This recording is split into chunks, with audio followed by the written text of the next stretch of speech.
Rain. It was nearly bedtime, and when they awoke next morning land would be in sight.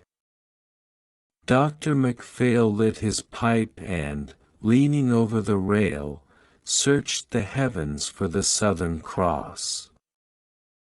After 2 years at the front and a wound that had taken longer to heal than it should, he was glad to settle down quietly at Apia for 12 months at least, and he felt already better for the journey. Since some of the passengers were leaving the ship next day at Pago Pago, they had had a little dance that evening, and in his ears hammered still the harsh notes of the mechanical piano. But the deck was quiet at last. A little way off he saw his wife in a long chair talking with the Davidsons, and he strolled over to her. When he sat down under the light and took off his hat, you saw that he had very red hair, with a bald patch on the crown, and the red, freckled skin which accompanies red hair. He was a man of 40, thin, with a pinched face, precise and rather pedantic, and he spoke with a Scots accent in a very low, quiet voice. Between the McPhails and the Davidsons, who were missionaries, there had arisen the intimacy of shipboard, which is due to propinquity rather than to any community of taste. Their chief tie was the disapproval they shared of the men who spent their days and nights in the smoking room playing poker or bridge and drinking. Mrs. McPhail was not a little flattered to think that she and her husband were the only people on board with whom the Davidsons were willing to associate, and even the doctor, shy but no fool, half unconsciously acknowledged the compliment. It was only because he was of an argumentative mind that in their cabin at night he permitted himself to carp. Mrs. Davidson was saying she didn't know how they'd have got through the journey if it hadn't been for us, said Mrs. McPhail, as she neatly brushed out her transformation. She said we were really the only people on the ship they cared to know. I shouldn't have thought a missionary was such a big bug that he could afford to put on frills.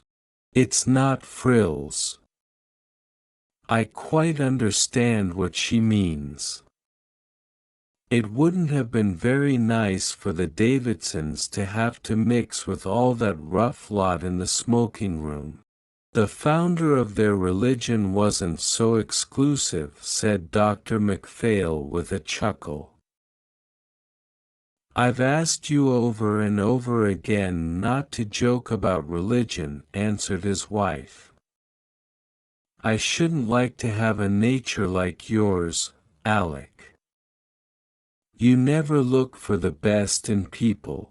He gave her a sidelong glance with his pale, blue eyes, but did not reply. After many years of married life he had learned that it was more conducive to peace to leave his wife with the last word. He was undressed before she was, and climbing into the upper bunk he settled down to read himself to sleep. When he came on deck next morning they were close to land. He looked at it with greedy eyes. There was a thin strip of silver beach rising quickly to hills covered to the top with luxuriant vegetation.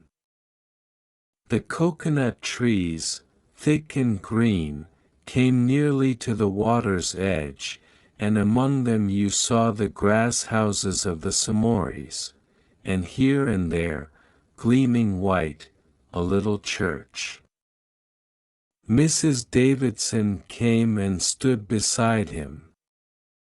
She was dressed in black, and wore round her neck a gold chain, from which dangled a small cross.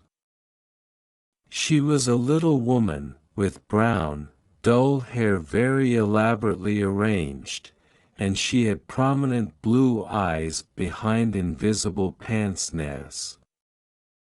Her face was long, like a sheep's, but she gave no impression of foolishness, rather of extreme alertness.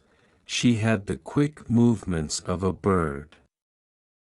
The most remarkable thing about her was her voice, high, metallic, and without inflection. It fell on the ear with a hard monotony, irritating to the nerves like the pitiless clamor of the pneumatic drill. "This must seem like home to you," said Dr. MacPhail, with his thin, difficult smile. "Ours are low islands, you know, not like these. Coral. These are volcanic. We've got another 10 days' journey to reach them. In these parts that's almost like being in the next street at home," said Dr. MacPhail facetiously.